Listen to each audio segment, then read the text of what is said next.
Wikum jami'an bidatil Islam. Assalamualaikum warahmatullahi wabarakatuh. Waalaikumsalam warahmatullahi wabarakatuh. Alhamdulillah, ini pertama kali saya di masjid ini ya, di Muamalah Tawari. Selama 15 tahun saya mendalami konsep fitrah, pendidikan berbasis fitrah. Karena saya dulu juga orang tua muda gitu ya. Saya aktivis tahun 87, kemudian saya menikah gitu, terus punya keluarga. Tapi saya dulu galau gitu ya, karena nggak ada panduan dalam mendidik gitu kan. Islam itu sudah lengkap ya, tapi tidak distrukturkan menjadi sebuah knowledge yang hands-on ya, yang mudah digunakan. Sejak waktu saya nikah dulu buku pendidikan masih Tarbiyatul Aulad masih ulun gitu ya. Sampai kemudian anak saya 4 masih Tarbiyatul Aulad masih ulun waktu itu ya. Jadi saya berpikir harus ada panduan pendidikan. Saya sendiri bukan pakar pendidikan, S1 saya matematika, S2 saya informatika. Tapi ada keinginan untuk merancang sebuah model pendidikan. Tahun 89 saya ikut terlibat membuat sekolah Islam terpadu pertama ya, Nurul Fikri dulu. Ya saya terlibat saja gitu. Tahun 99 saya ikut bikin sekolah alam di Ciganjur dengan Bang Edo Novo. Tahun 2004 saya bikin sekolah alam sendiri di Depok ya, sekolah Depok. Kemudian tapi setelah itu saya berpikir ini sekolah ini sama pendidikan tuh hal yang sama bukan gitu ya. Dan saya sering melihat banyak ustadz lah ya, ketika bicara pendidikan itu tidak spesifik menyebut tentang anak misalnya. Kalau sebut anak tuh anak usia berapa begitu kan. Misalnya begini ya, kalau ada seorang pakar bilang begini, ustadz bilang begini, anak jangan dibiarkan tapi harus dipaksa. Kalau dibiarkan nanti jadi liar. Sepakat nggak? Sepakat nggak? Nah tergantung usia berapa gitu. Kalau anak usia dini dipaksa patah dia kan, nggak ada pemaksaan dia. Maka perintah sholat usia berapa? Usia 7 kan. Allah Maha tahu di bawah 7 tahun tidak ada seorang anak pun yang suka gerakan sholat. Sepakat nggak? Ya, kenapa sholat itu kan very formal kan? Very formal. Allah tidak lalai ketika menyuruh orang tua menyuruh anaknya sholat ketika berusia 7 tahun. Ya kalau bilang saya suka sholat tuh iya. Kalau ikut-ikutan umi abinya iya, ayah ibunya iya suka sholat ya. Tapi suruh dia lebih dari 1 menit jago. Sepakat nggak? Gitu kan, dia belum have no idea about rules di bawah 7 itu kan. Mungkin dia bisa sholat dengan sholat tekun ya, tapi dia nggak tahu makna khusyuk ya, makna bacaan dia belum bisa ingat itu. Ya di bawah 7 tahun itu maka Allah perintahkan orang tua untuk memerintahkan anak sholat ketika 7. Nah ini kan jadi confused kan dalam pendidikan. Ada lagi pakar parenting Ustadz bilang begini, anak itu jangan dikasih contoh. Ya. Kalau dikasih contoh belum tentu ngikutin, tapi anak itu dijak dialog. Baru bisa ngikutin. Sepakat nggak? Sepakat nggak? Nah kan tergantung usia. Satu, yang kedua tergantung fitrah yang mana gitu ya. Ternyata teman-teman sekalian, Bapak Ibu, setelah saya gedalami, saya ada rujukan saya Imam Ghazali. Ternyata Imam Ghazali luar biasa ya. Dia memang karena filsuf ya. Beliau membreakdown bakat itu menjadi sekitar 5 atau 6 ya. Nanti buku yang lain jadi saya lengkapi jadi 8. Ya, beliau mengatakan fitrah itu, aspek fitrah itu pertama adalah keimanan. Yang kedua terkait dengan bakat ya, genetik yang diturunkan, kecenderungan untuk beramal pada satu hal ya, yang dia menjadi ketertarikan, passion gitu. Yang ketiga rasa ingin tahu yang tinggi katanya. Jadi bakat terkait dengan fitrah belajar. Jadi belajar itu fitrah. Yang keempat fitrah seksualitas terkait dengan gender ya. Jadi kalau bilang orang-orang LGBT bilang homo dilahirkan itu bukan, homo itu bukan dilahirkan, homo itu penyimpangan seksual kan. Karena Allah hanya menciptakan 2 jenis, laki dan perempuan, gitu kan. Kalaupun ada orang yang lahir berkelamin ganda, itu harus dimusnahkan salah satu, gitu kan. Itu namanya bencong kan. Maka bencong itu boleh jadi imam kan. Karena bencong itu bukan homo, bencong itu orang yang berlahir dengan kelamin ganda, yang salah satu harus dimusnahkan. Jadi yang dibiarkan yang dominan gitu ya. Walaupun di masa sekarang memang harus diperiksa ya. Jadi kalau, mohon maaf kalau ada ada vagina sama penis, mana yang lebih dominan ya, yang tidak dominan ditutup gitu.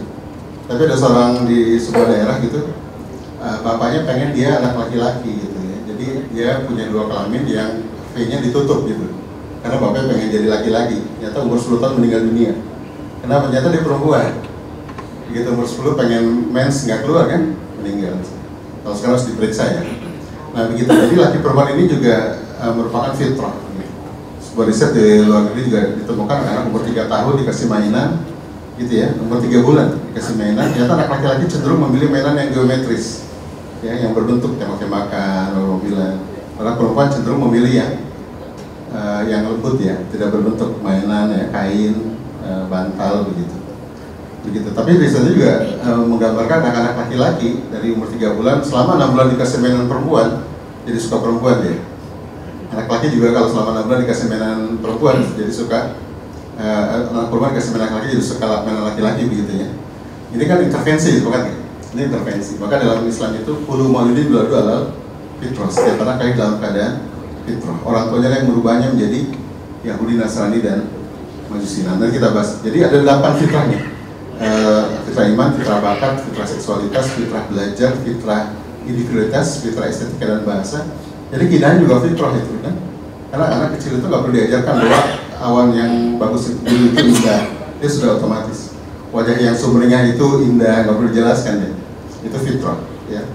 Nah teman-teman sekalian, selama 15 tahun saya riset kemudian tentang apa sih fitrah gitu ya. Fitrah itu apa? Kenapa begitu menjadi signifikan dalam pendidikan? Karena tadi ya kita nggak punya panduan gitu ya. Saya gali dari konsep Islam, saya temukan dari Imam Ghazali tentang konsep fitrah ini.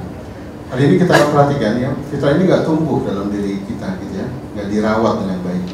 Ya saya banyak menemukan fitrah iman misalnya ya. Hari ini kita kadang-kadang nggak bisa bedakan tuh antara pengajaran agama dengan penumbuhan akidah, sepakatnya? Ya, dua hal yang berbeda tuh. Iman tuh sudah diinstal belum? Iman sudah diinstal belum? Nah sudah nyata gitu. Jadi bayi lahir itu nggak kosongan. Kita ini ngaku Muslim, ya tahu dengan istilah fitrah, tapi cara pandang kita Barat ya, Western world view. Jadi fitrah itu adalah fitrah itu kan suci kan ya, suci itu bersih, bersih itu kosong gitu ya. Jadi anak lahir itu dalam keadaan kosong. Itu bukan cara pandang Islam, itu cara pandang Western. Ya, jadi konsep fitrah ini sebenarnya merobohkan 3 hal ya dalam pandangan manusia tentang pandangan dunia tentang manusia. Pertama adalah manusia lahir kosongan, itu nggak ada konsepnya. Kalau Allah mengatakan manusia lahir itu membawa kebaikan, innate goodness, ya, bawaan baik. Ya, maka Islam tidak mengenal konsep apa, innate sins. Ya, maka yang kedua tadi yang dirobohkan apa? Innate sins, manusia itu lahir membawa dosa, itu nggak ada dalam Islam. Yang ketiga yang dirobohkan adalah pendapat bahwa manusia itu Tuhan, gitu ya. Nah ini kan pendapat Nasrani juga, ya manusia ada termasuk Greek ya, Yunani bahwa manusia terlahir jalan-jalan di muka bumi menitis dari Tuhan, manunggaling kawulo gusti kalau di konsep di Jawa gitu ya. Ini 3 pendapat itu dirobohkan dalam konsep fitrah ini. Dan saya menggali belum pernah kata seorang ulama belum pernah dia menemukan ada kata fitrah di kitab yang lain. Jadi fitrah ini betul-betul spesifik untuk umat Islam yang zaman. Karena di istilah sebelumnya nggak pernah ditemukan kata fitrah. Jadi akhirnya banyak penyimpangan ini. Gitu ya, maka di Al-Quran itu Allah clearkan di 1 ayat khusus tentang fitrah. Fa'akim wajhaka lidini hanifah. Hadapkanlah wajah kalian kepada agama dengan lurus. Fitrah Allah, tetaplah pada fitrah Allah. Nah kita diminta untuk tetap pada fitrah Allah. Fatorona sa'alaiha, yang telah menciptakan manusia atas fitrah itu. Ya dzalika dinul qayyimah, itulah agama yang tegak. Jadi kata fitrah diambil oleh 2 kata din. Lalu di akhirnya Allah menyebutnya wa ma'athor nasi la ya'lamun. Kebanyakan manusia tidak mengetahui. Gitu ya. Dan kata fitrah dalam bentuk fi'lah cuma ada di surat Ar-Rum, nggak ada di surat yang lain. Ya, kata fitrah dalam bentuk fi'lah ya. Kata fitrah dalam bentuk yang lain, fatoro, yang fatiru, infitar, fatir, itu ada di banyak ayat. Ya, kurang lebih ada 28 ayat. 14 ayat bicara tentang bumi dan langit, 14 ayat bicara tentang manusia. Tapi kata fitrah dalam bentuk fi'lah, fi'lah itu artinya sudah dari sono begitu gitu ya. Jadi kalau ada orang bilang Zainuddin jalasan Zainuddin jilsatan. Zainuddin sudah duduk dari sononya begitu ya, sudah dari sononya jilsa. Jadi bentuk fi'lah itu bentuk jilsa itu bentuk fitrah itu artinya sudah dari sononya gitu ya, sudah dibentuk dari sononya. Nah teman sekalian, ternyata apa? Konsep human nature ini merobohkan semua banyak pandangan tentang pendidikan. Ya termasuk tadi iman. Ya belum lama saya mendalami tentang konsep iman ini. Ternyata dalam Al-Quran itu ada sebuah hari di mana fitrah iman itu diinstal. Ya, mungkin pernah dengar surat Al-A'raf ayat 7, ya surat Al-A'raf surat 7 ayat 172 pernah dengar ya? Gitu ya, A'udzubillahi minasyaitonirrajim, gitu ya. Allah pernah bersaksi kepada kita semua di alam ruh. Alastu birabbikum? Qalu bala syahidna. Itu para ulama menulis panjang tentang ini, ya termasuk pakar pemikiran. Mereka nyebutnya the day of Alastu, hari ketika Alastu. Itu kebayang nggak Bapak Ibu sekalian, kita di alam ruh belum ada wujudnya, belum pernah ngomong seumur hidup gitu ya, dan kita diadakan hanya untuk persaksian itu, ya, itu kita bukan dipaksa ya, kita diminta untuk menjawab. Alastu bi rabbikum, bukankah kami Robbu, dan serunya kita menjawab waktu itu.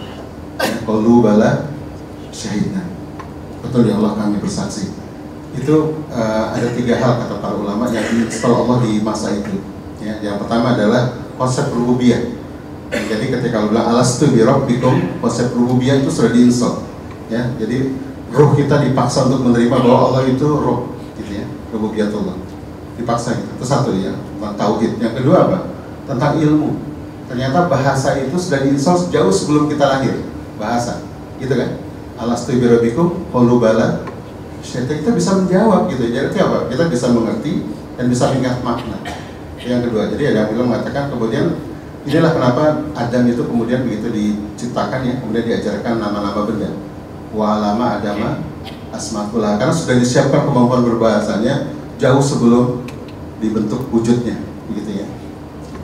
Nah, yang ketiga adalah konsep apa? Konsep human nature ya, tentang fitrah ini, insel gitu.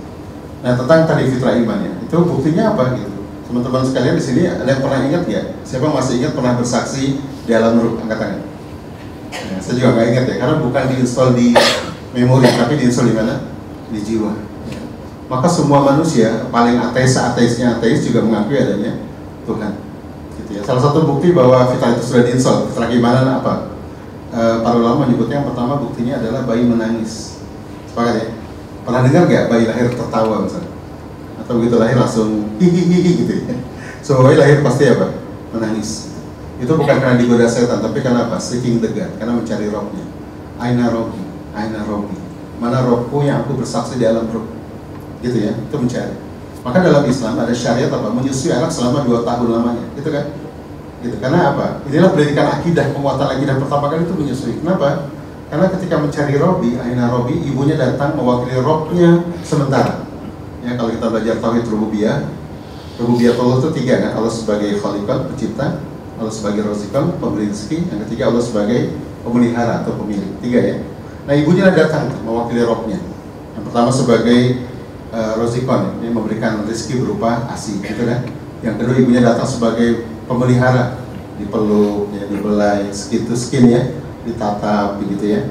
Itu bagian akidah. Saya sering tanya, kapan sih pendidikan akidah dimulai? Ketika menyusui. Maka para pakar empati, para pakar sains menyusui mengatakan jangan sekali-kali menyambi ketika menyusui. Ya, dia sering lihat kalau istri kita menyusui sembari menyambi ya, sembari update status ya, nonton Korea gitu ya. Itu dilarang. Ya, karena ini pembangunan akidah pertama kali. Gitu ya. Dan yang lebih seru lagi apa? Menyusui berapa lama? 2 tahun ya.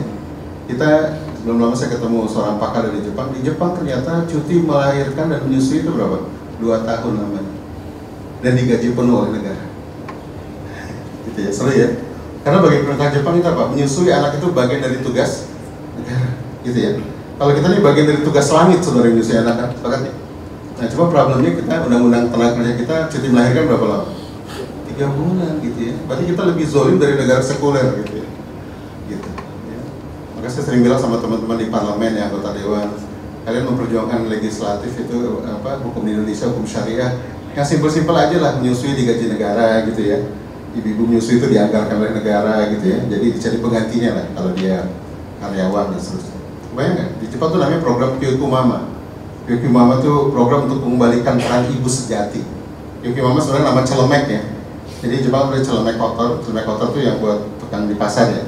Tapi ada celemek yang kalau dikenakan oleh seorang perempuan itu rasa keibuannya, rasa hormat sebagai ibunya itu naik gitu ya. Nah, kalau kita mungkin di sini ada yang namanya jilbab kan ya, gamis itu kan bagian dari bagaimana seorang muslimah bisa tampil dengan. Nah, ini ciri, ini saya agak belok sedikit. Jadi fitrah itu, menyusui itu fitrah, karena menjadi kebutuhan akidah pertama kali.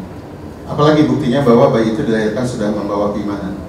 Superdawi dalam bukunya Wujudullah ya, yang diterjemahkan jadi eksistensi Allah, ada terjemahannya di toko buku dijual di Indonesia udah lama bukunya. Beliau mengutip ucapan seorang sosiolog. Kata sosiolog ini, saya sudah keliling dunia kan. Saya jumpai suku demi suku kan. Banyak suku saya jumpai. Ada suku-suku yang nggak ada pasarnya ada suku yang nggak punya rumah sakit, ada suku yang nggak punya sekolah, ada suku yang nggak punya perpustakaan. Tapi tidak ada satu suku pun di muka bumi yang tidak ada tempat sujudnya kepada Allah. Gitu ya. Kenapa? Karena sujud ini apa? Fitrah. ya, ketundukan pada zat yang maha besar, itu fitrah, bukan mainstream, bukan budaya seperti orang-orang barat bilang ya. Ini kan karena ada mitos tentang alam yang tidak bisa ditundukkan maka dikarena konsep Tuhan begitu ya. Enggak, itu fitrah ya, sepakat ya, itu fitrah. Nah makanya teman-teman sekalian, ayah bunda gitu ya, maka fitrahnya harus tumbuh gitu ya, karena nanti yang merusak ini orang tua. Maka Rasulullah tidak mengatakan ayu salimani ya, hulu mauludin dalam fitrah, setiap anak dalam keadaan fitrah ya, orang tuanya lah fa'abahuhu, dan bilang abah tuh abi, bapaknya lah katanya. Tapi banyak ulama nyebutnya orang tua, ayah ibu. Ada bilang lagi bi'ah, lingkungan. Orang tuanya lah yang berubahnya menjadi Yahudi, Nasrani, dan Majusi. Tapi tidak disebut ayu salimani menjadi muslim. Kenapa? Begitu lahir sudah muslim dia. Gitu ya. Maka semua ulama sepakat anak yang diwafatkan Allah sebelum usia 15, dia fil jannah, masuk surga dia. Gitu ya. Kalau kita sudah expire ya, sudah lewat 15 gitu. Nah fitrah ini tumbuh dengan harus tumbuhkan. Maka dalam Islam nanti pendidikan ada 3, ada tarbiyah, ada ta'dib, ada ta'lim. Tarbiyah dari kata roba ya rubu, artinya apa? Menumbuhkan fitrah. Kalau ta'dib itu artinya memuliakan, adab, gitu ya. Gurunya disebut mu'adib. Kalau tarbiyah gurunya disebut murabbi. Ya, jadi murabbi itu insert out, ya, ditumbuhkan, giroh, cinta, begitu. Nah kalau adab itu dimuliakan ya. Ya kan adab sendiri dari kata martabat derajat gitu. Bukannya etika dan disiplin ya, tapi dia martabat derajat. Yang ketiga adalah taklim. Taklim ini apa? Pengajaran. Apa yang diajarkan? Ilmu. Gurunya disebut apa? Mu'allim. Gitu kan? Nah, dan misalnya tiga-tiga pendidikan, tarbiyah, ta'dib, dan ta'lim. Cuma sayangnya, kita kalau dengar kata pendidikan yang kita pikirkan taklim. Sebenarnya ya, banyak orang tua menyangka kalau anaknya sudah di sekolah Islam full day, 1 hari penuh, soleh pulang dari sekolah. Sebenarnya taruh di pondok, soleh pulang dari pondok. Belum tentu Bapak Ibu sekalian. Hari ini kita tahu betul semua bahwa well schooled belum tentu well educated kan. Tersekolahkan dengan baik belum tentu terdidik dengan baik. Gitu kan? Profesor doktor yang korupsi banyak kan? Banyak. Profesor doktor yang mengikut Kanjeng Gusti ada. Ada kan gitu ya. Jadi well schooled tentu well educated. Kenapa tadi? Tarbiyah, ta'dib, dan ta'lim itu 3 hal yang berbeda dan harus ada dalam pendidikan. Gitu ya. Dan sekolah itu pilih ta'dib, pengajaran, skill and knowledge. Ya, kalau kita berharap anak-anak kita soleh sekolah-sekolah, masalah. Ya, seorang ibu datang ke saya, Ustaz, tadi anak saya di pondok, sekarang kelas 2 aliyah, hafal 19 juz. Bagus Bu, saya bilang, ya bagus kan? Tapi problem Ustaz, kalau keluar dari pondok libur syariah kan? Apa tuh libur syariah? Syariahnya liburan. Syariahnya liburan. Banyak begitu? Pulang dari pondok, hafal Quran, tapi apa? Sholatnya belang bentong, murojaahnya males, main game sampai pagi. Banyak begitu? Banyak. Syariahnya liburan. Gitu ya. Kenapa? Karena giroh nggak tumbuh. Sepakatnya. Maka tadi ya, ada perbedaan yang jauh antara pengajaran agama dengan penumbuhan akidah. Teman-teman yang dulu mungkin pernah ikut tarbiyah di Rohis gitu ya, pasti bisa merasakan tuh. Ya, tarbiyah setahun dengan belajar agama 12 tahun beda rasanya, gitu kan? Karena ini banyak orang beragama tapi tidak berakidah, sepakat nggak? Agamanya selangit tapi nggak muncul, akidahnya nggak tumbuh, gitu ya. Rajin sholat, rajin maksiat, rajin haji, rajin korupsi, sepakat? Maka nanti ada perbedaan. Kalau fitrah ini menumbuhkan, dan ini tanggung jawab orang tua, ya. Fitrah tanggung jawab orang tua. Tadi ya, jadi menumbuhkan. Bahkan doanya kita kenal, Allahumma firli, wali walidayya, warhamhuma kama robayani shaghira. Itu kata tarbiyah dicantumkan di situ. Tapi kita kadang-kadang salah mengartikan. Ya Allah, ampunilah dosaku, ampunilah dosa kedua orang tuaku, dan sayangilah mereka, gitu kan? Sebagaimana mereka bukan, sebagaimana mereka mentarbiyahku ketika kecil. Kama robbayani. Robbayani dari kata apa? Robbaya rubu, gitu ya. Jadi kalau kita nggak pernah mendidik anak-anak kita, ya berarti kita nggak nyampe tuh doanya tuh. Ya, karena memang beda nanti antara penumbuhan akidah ya dengan pengajaran agama itu adalah yang berbeda. Antara penumbuhan fitrah ya dengan kita. Maka dalam doanya Nabi Ibrahim alaihissalam itu ada urutannya. Urutannya kemudian diprotes, dikoreksi sama Allah. Ya, Nabi Ibrahim alaihissalam pernah berdoa kepada Allah, ya Allah, bangkitkanlah dari keturunan seorang nabi yang membacakan ayat, gitu kan? Yang mengajar, ya tuliat alaihim ayatihi, ya, wa tu'alimun al-kitab wal hikmah, mengajarkan kitab dan hikmah. Yang ketiga apa? Wa tuzakim, yang mensucikan, gitu kan? Itu doanya Nabi Ibrahim alaihissalam. Sama Allah kemudian, oleh Allah kemudian dikoreksi di surat Jumu'ah ayat 2 gitu ya. Walladzi ba'atsa fil minar rasulan minhum yatlu alaihim ayatihi. Dialah yang telah mengutus seorang nabi yang ummi gitu ya, yang membacakan ayat. Yang kedua apa? Wa yuzakkihim, yang mensucikan. Yang ketiga apa? Wa ilul kitab wal hikmah. Jadi ada proses tazkiyah sebelum proses taklim, sepakat nggak? Nah, tazkiyah ini kalau kita gali para mufassir, tazkiyah ini dua, tarbiyah dan ta'dib, fitrah dan adab. Maka ada kemudian ada jargon adab sebelum ilmu, sepakat? Ya kan? Adab dulu baru ilmu. Nah, kalau kita nih langsung ilmu begitu ya, langsung ilmu. Ya, apalagi sekarang banyak orang tua lagi tren hafiz Quran sekarang ini. Kalau perlu anak-anak kita begitu lahir hafal Quran kalau perlu. Gitu kan jadi tren sekarang. Kayak kalau kepala terisi dengan Al-Quran seolah-olah jadi soleh dia, gitu kan? Karena kita nggak paham gitu ya. Karena mindset kita pendidikan tadi lagi-lagi Western worldview, cara pandang Barat tentang pendidikan. Itu apa pengisian kepala. Kenapa? Karena Barat menganggap manusia itu kosongan tadi kan. Karena kosong harus diisi banyak-banyak. Gitu ya. Zaman saya sekolah dulu, saya SD itu 1/4 hari. Kalau ada Muhammad Ali tinju kita pulang ya. Kalau sekarang mungkin Habib Nurmagomedov kali. Dulu begitu, kalau ada Muhammad Ali kita liburan. Ya, begitu saya besar sekolah mulai setengah harinya. Sekarang semua sekolah full day, sepakat nggak? Ya, jangan-jangan 10 tahun ke depan Bada Isa baru pulang ke sekolah. Kenapa? Karena berpikir anak itu kosong harus diisi banyak-banyak, sepakat nggak? Ya, itu kan apa? Konsep tentang fitrah kita nggak tahu tentang fitrah itu, gitu kan? Fitrah itu sesuatu yang sudah diinstal. Para ulama mengatakan fitrah itu adalah apa? Innately predisposed to know God and to do good. Gitu. Jadi secara inherent manusia sudah diinstal kebaikan untuk mengenal Tuhan dan menjadi baik. Itu fitrah. Ya, tidak mungkin Allah tetapkan syariah kalau manusia yang memikul beban ini tidak sanggup memikulnya, sepakat nggak? Nah, kesanggupan memikul beban syariah, beban din itu adalah fitrah. Gitu ya. Saya sering ambil contoh sederhana. Apa buktinya antara fitrah dengan tadi ya kita itu kompatibel? Tadi bukti pertama antara menyusui ya. Begitu lahir dia menangis, ada syariah menyusui, kompatibel ya. Yang kedua apa? Yang sederhana saya sering kasih contoh bangun subuh, sepakat nggak? Gitu ya. Hari ini orang tua mengeluh anaknya susah bangun subuh. Sepakat? Saya kalau kiri kanan tetangga pagi-pagi itu jeritan-jeritan di rumah. Susah bangun anak udah mulai SD, SMP bangun subuh itu susah. Padahal perhatikan baik-baik. Yang pernah punya bayi tolong dicatat, tolong diingat. Semua bayi suka bangun subuh. Sepakat? Jam 3 bangun, jam 4 bangun. Sepakat ya? Yang nyuruh tidur lagi siapa? Orang tua. Tidur ya, masih gelap. Tidur ya, besok bapak kerja. Ya. Jauh dari Casablanca macet gitu ya misalnya. Kita yang ngacak-ngacak tuh, sepakat ya? Ya. Yang kedua apa contohnya? Semua anak suka gerak waktu kecil, sepakat nggak? Nggak ada anak yang suka gerak. Hari ini kita butuh leader yang move, ya, yang movement, yang dinamis, gitu ya. Pertanyaannya nyuruh diam siapa? Sini nak diam nak, cewek atau nak? Coba diam selama.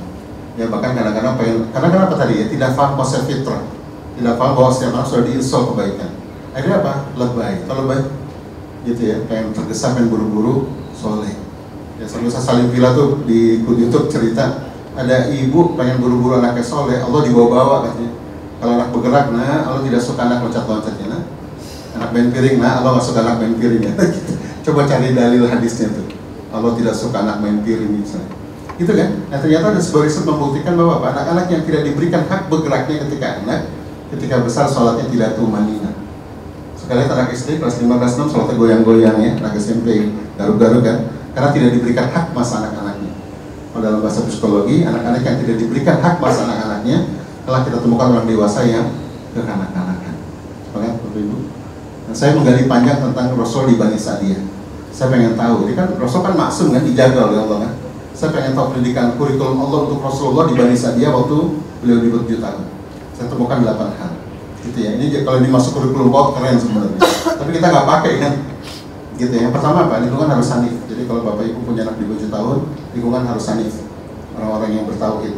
Jadi Bani Sa'diyah itu Rasul kan ditawar oleh Umi Halimatus Sa'diyah dan suaminya kan, itu lingkungannya hanif. Dan itu jauh dari Mekah, karena Mekah sudah bercampur dengan pagan gitu. Yang kedua apa? Bahasa ibu harus selesai, harus utuh, mother tongue, gitu ya. Yang ketiga apa? Ayah ibu harus hadir, lengkap.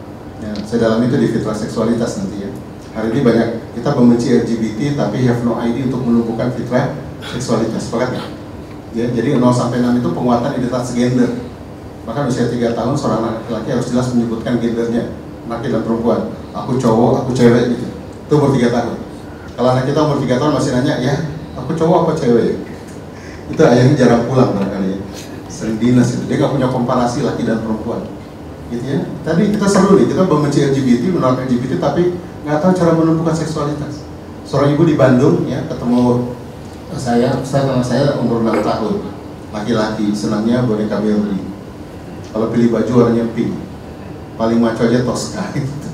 Saya dalam hati saya, ini udah pasti di rumahnya nggak ada ayah. Saya tebak gitu. Di rumah ayah kemana? Oh ayah lagi di Jepang ambil S3, dari dia umur 2 tahun, sudah 4 tahun belum pulang.